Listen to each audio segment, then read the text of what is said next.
ಬಹಳ ಹೆಚ್ಚು ವ್ಯತ್ಯಾಸಗಳನ್ನು ನಾವು ಕಾಣಬಹುದು. ಇಲ್ಲಿ ತನಕ ಸಾಕಷ್ಟು ಶಾಲೆಗಳು, ಕನ್ನಡ ಮಾಧ್ಯಮ ಶಾಲೆಗಳು ವಿದ್ಯಾರ್ಥಿಗಳ ಕೊರತೆಯಿಂದಾಗಿ ಮುಚ್ಚುವುದು. ಇತ್ತೀಚಿನ ದಿನಗಳಲ್ಲಿ ನೋಡಿದಂಗೆ ಶಿಕ್ಷಕರ ಕೊರತೆಯಿಂದ ಸ್ಕೂಲ್ ಮುಚ್ಚೋದು, ಶಿಕ್ಷಕರಿಲ್ಲ ಶಾಲೆಗಳು. ನಮ್ಮ ಅರ್ಥಾಂತರ ಇದ್ದಂತೆ ಒಂದು ಬೆಟ್ಟಲೆ ಸಂಸ್ಥೆ ಶಿಕ್ಷಕರಿಲ್ಲದೆ ಸ್ಕೂಲ್ ಮುಚ್ಚೋದು. ವಿದ್ಯಾರ್ಥಿಗಳು ಸಾಕಷ್ಟಿದ್ದು ಶಿಕ್ಷಕರಿಲ್ಲ. ಶಿಕ್ಷಕರುಗಳನ್ನು ನೇಮಿಸುವಂತ ಕೆಲಸ ಆಗಬೇಕು.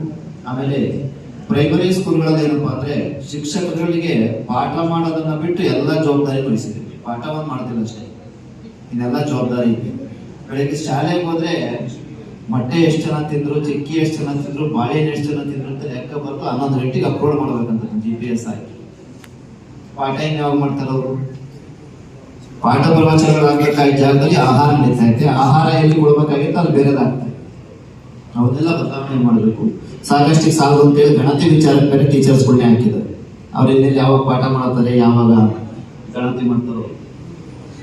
ಹಾಗಾಗಿ ರಸ್ತೆಗಳು, ಗ್ರಾಮೀಣ ಭಾಗದಂತೂ ಸಾಕಷ್ಟು ರಸ್ತೆಗಳು ಹಾಳಾಗಿದ್ದಾವೆ, ಅದ್ರ ಬಗ್ಗೆ ಗಮನ ಹರಿಸಬೇಕು.